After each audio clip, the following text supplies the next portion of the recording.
अस्सलाम वालेकुम। आज़ाद जम्मू और कश्मीर टेक्स्ट बुक बोर्ड की जानिब से मैं मोहम्मद उस्मान एक नए मौजू के साथ आपकी खिदमत में हाजिर हूँ। आज हम जिस मौजू पर गुफ्तगू करेंगे उसका उन्वान है लॉर्ड माउंटबेटन का क़याम पाकिस्तान के हवाले से किरदार क्या था।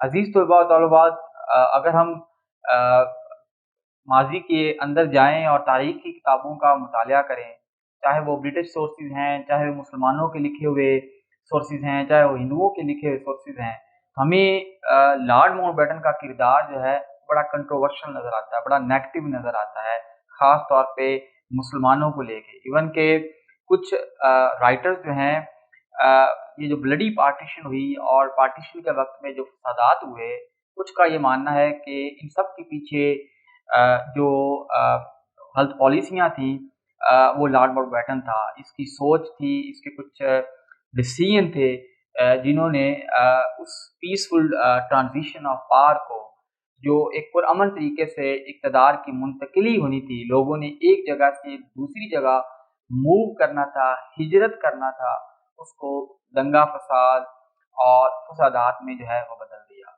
आइए 3-4 आपको उसकी तारीख़ी तौर पे एग्ज़ाम्पल दूँगा, जिससे आपको अंदाज़ा हो जाएगा कि इसका किरदार किस तरह कंट्रोवर्शियल था। नंबर 1, जैसे ही लॉर्ड वेवल को हटाकर लॉर्ड माउंटबेटन को मुत्तहिदा हिंदुस्तान का वाइसराय बनाया गया, तो शुरू से ही इसने अपनी पॉलिसीज़ के थ्रू, अपनी टॉक्स के थ्रू जो है, अपनी पॉइंट ऑफ व्यू के थ्रू ये रिफ्लेक्ट करवाना शुरू कर दिया कि वो कांग्रेस का नुमाइंदा है, ना कि मुस्लिम लीग और हिंदुस्तान में रहने वाली दूसरी कम्युनिटियों की नुमाइंदगी करेगा या उनके हकूक़ का तहफ़्फ़ुज़ करेगा।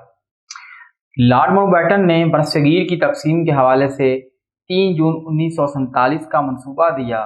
आगाज़ में वो मंसूबा कुछ और था, जब बाद में उसको प्रैक्टिकली एग्जीक्यूट करने की बारी आई, उसको नाफिज़ करने की बारी आई, तो इसने इंडियन नेशनल कांग्रेस के साथ मिलकर उसमें ऐसी रद्द-ओ-बदल की, जिसकी वजह से आज तक हिंदुस्तान और पाकिस्तान जो है आपस में कई जंगें लड़ चुके हैं और आज भी उनकी हालात जो हैं वो हमें कशीदा नज़र आते हैं, ना कि एक दोस्ताना ताल्लुकात हमें दिखने को मिलते हैं। मज़ीद बरआं पंजाब और बंगाल का ज़ार फैसला जो होना था, उसकी तक़सीम का फैसला बाउंड्री कमीशन ही करना था। तो लॉर्ड माउंटबेटन ने क्या किया, इन दोनों रीजन के ऊपर जो कमीशन बने थे, उनको इन्फ्लुएंस करके, उन पे असरअंदाज होकर, उसपे ज़ोर डालकर जो है बहुत सारे मुस्लिम अक्सरियती इलाके और तहसीलें जो थी, वो हिंदुओं को जो है वो दे दी। उससे क्या हुआ, कश्मीर का इशू और बहुत दूसरे सारे मसाइल ने पार्टीशन के फ़ौरन बाद जन्म लिया। तो लिहाज़ा ओवरऑल अगर मजमूई तौर पे इसके किरदार की बात की जाए, तो हमें वो बहुत पॉज़िटिव नज़र नहीं आता, बल्कि वो हमें एक तरफ झुका हुआ नज़र आता है।